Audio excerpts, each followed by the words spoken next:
दोस्तों, जैसा कि अभी तक हमने आप लोगों के साथ कई सारी हेल्दी रेसिपीज़ शेयर की हैं और आगे भी हम यही कोशिश करेंगे कि आप लोगों के साथ हम हेल्दी रेसिपीज़ शेयर करते रहें। और आज की जो हेल्दी रेसिपी है वो है हाई प्रोटीन लड्डू। मार्केट से आप बहुत ही महंगे दामों पर हाई प्रोटीन मिठाई लेकर के आते हैं और सोचते हैं इसे खा कर के मुझे एनर्जी मिलेगी, ताकत मिलेगी। तो आप खुद से ही क्यों नहीं घर पर ये मिठाई बना करके तैयार करते हैं जिससे आपको ताकत और एनर्जी दोनों ही मिले। और जब इतनी अच्छी मिठाई, इतनी हेल्दी मिठाई इतने कम समय में, इतने सस्ते दामों में घर पर बन करके तैयार हो जाती है, तो फिर क्यों मार्केट से लाना महंगी महंगी 1000 रुपये में, 1500 रुपये में, 2000 में। अरे क्यों लाना है भाई? आप जो मिठाई मार्केट से 1500 में ला रहे हैं उसी को आप घर पर सिर्फ 500 रुपये में बना करके तैयार कर सकते हैं, या हम कहें इससे भी कम दाम में आप बना करके तैयार कर सकते हैं। बहुत ही एनर्जी देते हैं ये लड्डू। मैं खुद बनाती हूँ, खुद खाती हूँ, मुझे पता है कि ये लड्डू खाने के बाद बॉडी को कितना फ़ायदा पहुँचता है।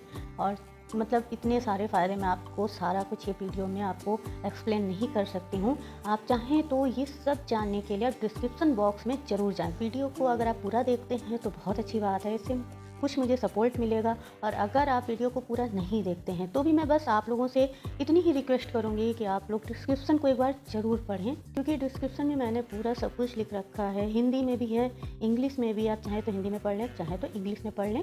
तो चलिए बनाना स्टार्ट करते हैं। बहुत ही सस्ते दामों में, बहुत ही कम समय में, बहुत ही कम मेहनत के साथ ये हाई प्रोटीन लड्डू। तो दोस्तों, हाई प्रोटीन लड्डू बनाने के लिए सबसे पहले मैंने पैन में 1 कप भर के साबुत हरी मूंग ऐड की है। साबुत हरी मूंग की जो दाल आती है ना वो।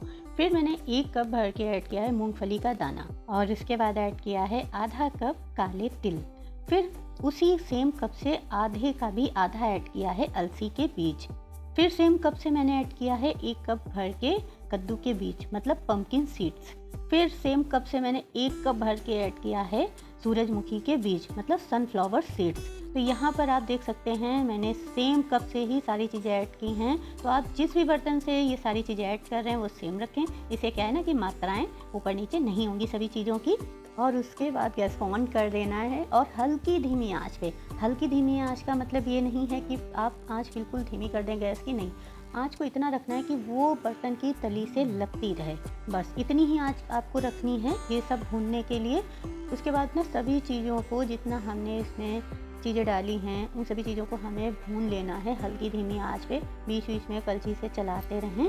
और दूसरी बात देखिए, जो इसमें हमने हरी मूंग ऐड की है ना, वो भुनने में थोड़ा सा ज़्यादा ही टाइम लेती है, क्योंकि कच्ची दाल है ना, तो धीमी धीमी आंच भी वो अच्छे से भुन पाती है। हाई फ्लेम पर उसे भुनेंगे तो जल जाएगी, अच्छे से भुनेगी नहीं।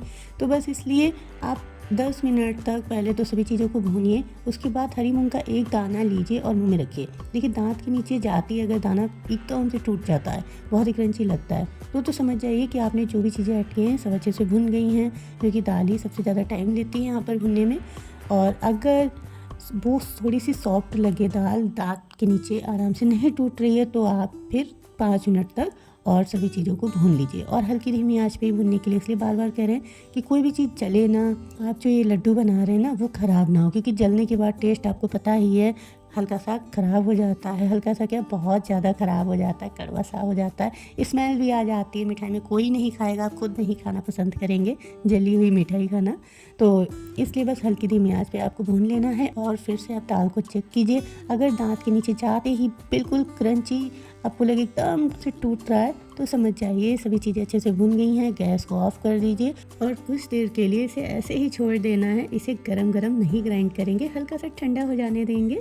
और जो ग्राइंड करना है ये भी आपको बता देते हैं, एकदम चिकना नहीं ग्राइंड करना है कि इसको एकदम चिकना चिकना ग्राइंड करना नहीं, हल्का सा दरदरा, हल्का सा दरदरा, बहुत ज़्यादा दरदरा नहीं। ये भी आप अच्छे से ध्यान रखें, हल्का सा दरदरा आपको इसे ग्राइंड करना है, बिल्कुल बारीक नहीं पीसना है, हल्का सा दरदरा, ठीक है। क्योंकि जब आप इसे हल्का सा दरदरा ग्राइंड करेंगे ना, पीसेंगे, तो लड्डू बनने के बाद जब इसे आप खाएंगे तो इसमें हल्की सी क्रंचीनेस लगेगी आपको।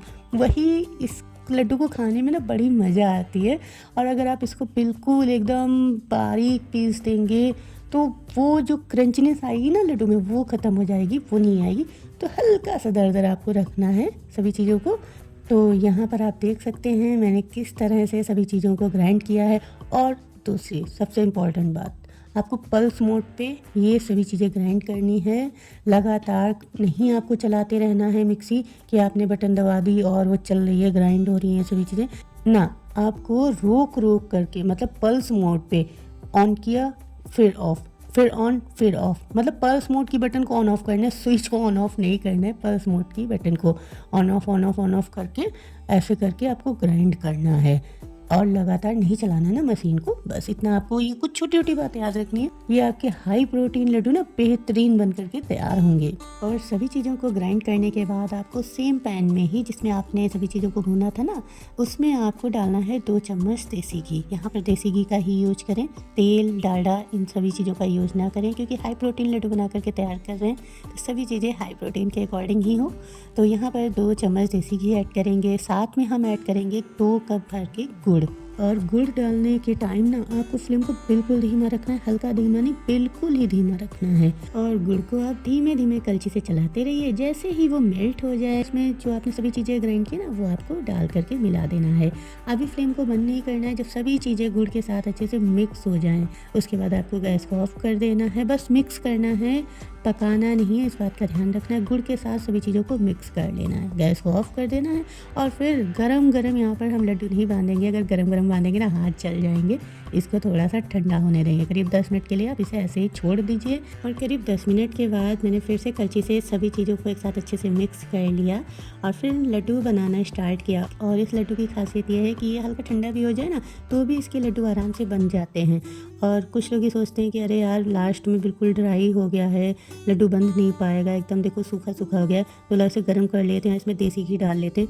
तो यहाँ पर हम आपको बता दें, आपको इसमें देसी घी या इसे गर्म करने की बिल्कुल ज़रूरत नहीं, इसके लड्डू आराम से ऐसे ही बन जाएंगे। तो फ्रेंड्स, कैसी लगी आपको हमारी ये हाई प्रोटीन लड्डू की रेसिपी, कमेंट करके ज़रूर बताएं। मिलते हैं फिर से एक नए वीडियो में नई रेसिपी के साथ।